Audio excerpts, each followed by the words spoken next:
Hello everyone, welcome to my YouTube channel. तो आज हमारी हिस्ट्री के एमसीक्यू सीरीज की क्लास नंबर 17 और टॉपिक नंबर 16 मोहम्मद गौरी। तो चलिए शुरू करते हैं। आज की क्लास का हमारा पहला क्वेश्चन है, भारत में मुस्लिम राज्य का संस्थापक किसे माना जाता है? तो इस option number A Mohammad Ghori, option number B Iltutmish, option number C Akbar या ऑप्शन नंबर डी बाबर। तो इस क्वेश्चन का right answer option number A, Bharat में मुस्लिम राज्य का संस्थापक मोहम्मद गौरी को माना जाता है। इल्तुतमिश यह गुलाम वंश का शासक था। अकबर मुगल साम्राज्य का शासक था। बाबर मुगल साम्राज्य का संस्थापक था। 1526 ईस्वी में इसके द्वारा मुगल साम्राज्य की स्थापना की गई थी और इसका शासनकाल 1526 से लेकर 1530 ईस्वी तक था। अकबर का शासनकाल 1556 से लेकर 1605 ईस्वी तक था और अकबर का जन्म 1542 ईस्वी में हुआ था, अमरकोट के शासक वीर साल के यहाँ। अगला क्वेश्चन है, मोहम्मद गौरी किस वंश का शासक था? यामिनी, संसवनी, गुलाम या खिलजी। तो इस क्वेश्चन का right answer option number B, Mohammad Ghori संसवनी वंश का शासक था। अगला क्वेश्चन है, मोहम्मद गौरी को किस अन्य नाम से जाना जाता था? शाहबुद्दीन, मुइजुद्दीन, मोहम्मद बिन साहब या इनमें से सभी। तो इस क्वेश्चन का right answer option number D, इनमें से सभी अन्य नामों से मोहम्मद गौरी को जाना जाता था। शाहबुद्दीन के नाम से भी, मोइनुद्दीन के नाम से भी और मोहम्मद बिन साहब के नाम से भी। अगला क्वेश्चन है, भारत का वह पहला शासक कौन था जिसने मोहम्मद गौरी को पराजित किया था? सोलंकी शासक भीम द्वितीय, चौहान शासक पृथ्वीराज चौहान, गढ़वाली शासक जयचंद या इनमें से कोई नहीं। तो इस क्वेश्चन का राइट आंसर ऑप्शन नंबर ए, सोलंकी शासक भीम द्वितीय के द्वारा मोहम्मद गौरी को बुरी तरह पराजित किया गया था और यह भारत पर मोहम्मद गौरी के द्वारा किया गया दूसरा आक्रमण था जो कि इसने 1178 ईस्वी में पाटन गुजरात पर किया था और उस समय वहाँ का शासक सोलंकी शासक भीम द्वितीय था और इसने मोहम्मद गौरी को बुरी तरीके से हराया। और मोहम्मद गौरी का भारत पर पहला आक्रमण 1175 ईस्वी में मुल्तान पर था।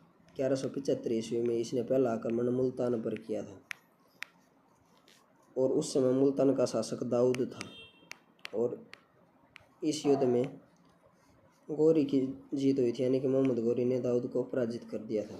लेकिन दूसरा आक्रमण जो कि इसने 1178 ईस्वी में किया था गुजरात के शासक ने इसे बुरी तरह से हराया था।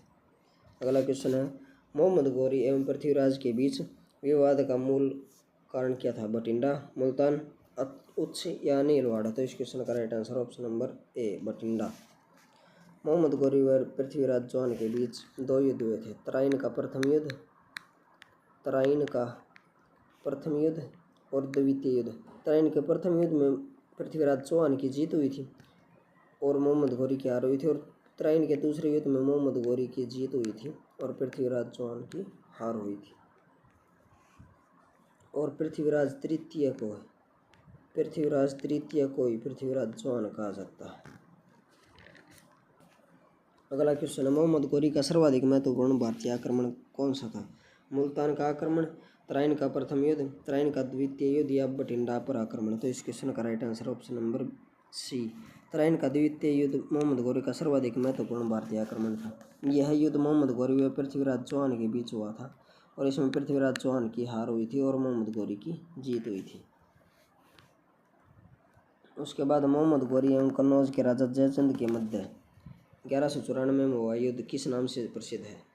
तराइन का प्रथम युद्ध, तराइन का द्वितीय युद्ध, चंदावर का युद्ध या पानीपत का प्रथम युद्ध। तो इस क्वेश्चन का right answer option number C, 1194 में मोहम्मद गौरी व कन्नौज के शासक जयचंद गढ़वाल के बीच चंदावर का युद्ध हुआ था और इसमें मोहम्मद गौरी की जीत हुई थी और राजा जयचंद की हार हुई थी। तराइन का प्रथम युद्ध मोहम्मद गौरी व पृथ्वीराज चौहान के बीच 1191 ईस्वी में लड़ा गया था और तराइन का दूसरा युद्ध मोहम्मद गौरी व पृथ्वीराज चौहान के बीच 1192 में लड़ा है। इस युद्ध में पृथ्वीराज चौहान की जीत हुई थी और इस दूसरे युद्ध में मोहम्मद गौरी की जीत हुई थी। पानीपत का प्रथम युद्ध बाबर व इब्राहिम लोदी के बीच 21 अप्रैल 1526 को लड़ा गया था और इसमें इब्राहिम लोदी मारा गया था। इब्राहिम लोदी दिल्ली सल्तनत का ऐसा पहला शासक था जो युद्ध भूमि में मारा गया था और उसके बाद बाबर ने मुगल साम्राज्य की स्थापना की और बाबर का शासनकाल था 1526 से लेकर 1530 ईस्वी तक। अगला क्वेश्चन है, मोहम्मद गौरी का अंतिम आक्रमण किसके विरुद्ध था?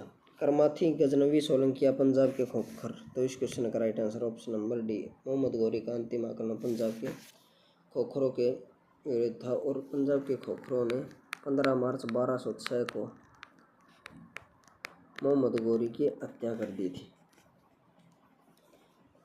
अगला क्वेश्चन है, तराइन का द्वितीय युद्ध ऐसा निर्णायक युद्ध समझना चाहिए जिसने भारत पर मुसलमानों की आधारभूत सफलता निश्चित कर दिया। बाद में होने वाले आक्रमण इसके परिणाम मात्र थे।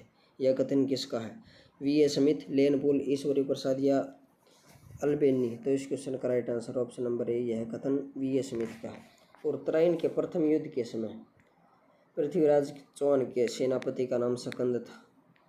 तराइन के प्रथम युद्ध में जो पृथ्वीराज चौहान का सेनापति था उसका नाम सकंद था।